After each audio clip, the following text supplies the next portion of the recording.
Hello and welcome to Mr. Payne Games, the channel where I'll attempt to help you game your English class.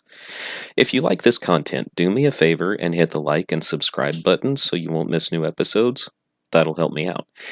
Today, let's take a look at character and characterization. Now, I love the PlayStation 3 Mass Effect series, so I'll be using this game a lot. If you have a newer PlayStation, I understand that the Legendary Edition of Mass Effect includes all 3 games and the DLCs. It's supposed to be fantastic, so you might want to try that one out for yourself. One of the things that I love the most about this game is the player's ability to customize their character. I know a lot of people who don't care about this part of the game. They just want to get in there and play, shoot the place up a bit. But for me, this is a really important part of the experience. Dr. Rudine Sims Bishop speaks about literature as mirrors, windows, and sliding glass doors. That holds true for all kinds of stories, even video games. The reason is basically that people need to see stories that have characters like themselves, stories that mirror. Sometimes people need a peek into the lives of others, like looking through a window, and other times people need to read stories that are doorways to a different understanding or lifestyle. This, my friends, is why character customization is so important.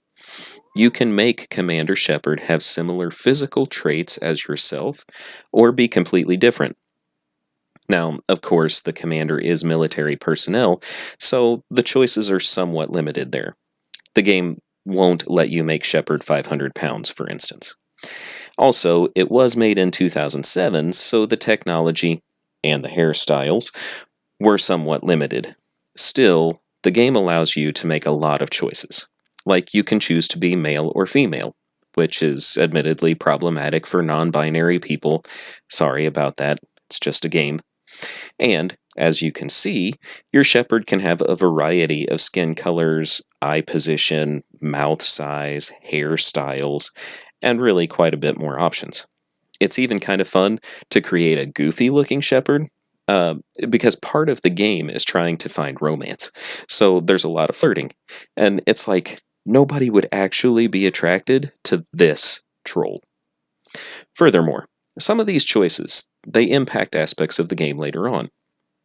On the brighter side, racism based on skin color seems to be finished. The game being set around the year 2148 allows us to imagine a civilization that doesn't care about skin color, but it isn't quite that simple, and we'll talk about why in a later episode. As with most storytelling, Shepard's physical qualities, or traits, are probably not the most important part of his or her identity. At the beginning of the game, players choose what fighting class to be. This allows you to create a Shepard who plays to your strengths.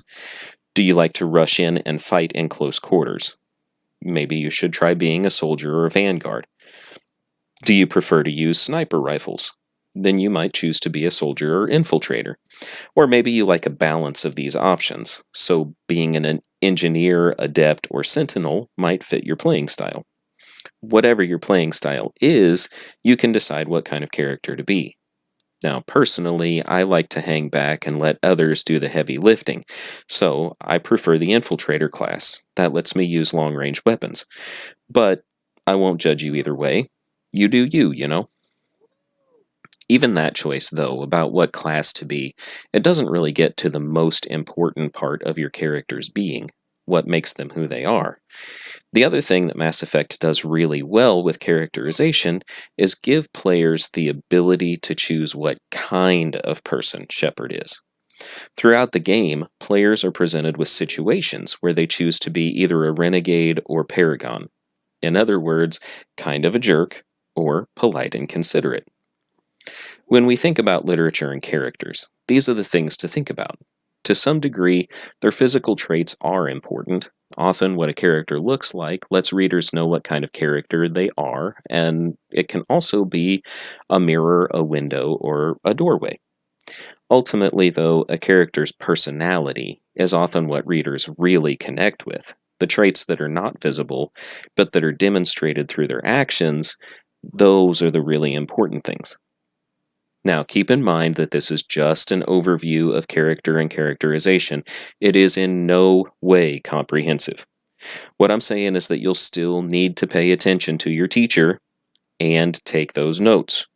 Still, I hope that you have a better understanding of why characterization is so important in the stories we consume, whether it's through video games or television shows, movies, or books. Don't forget to hit the like button if you find this video helpful, and be sure to subscribe too.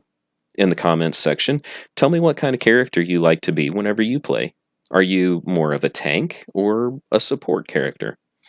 If you have questions or comments about character and characterization, sneak those bad boys into the comments section too, and I'll try to answer them in another video.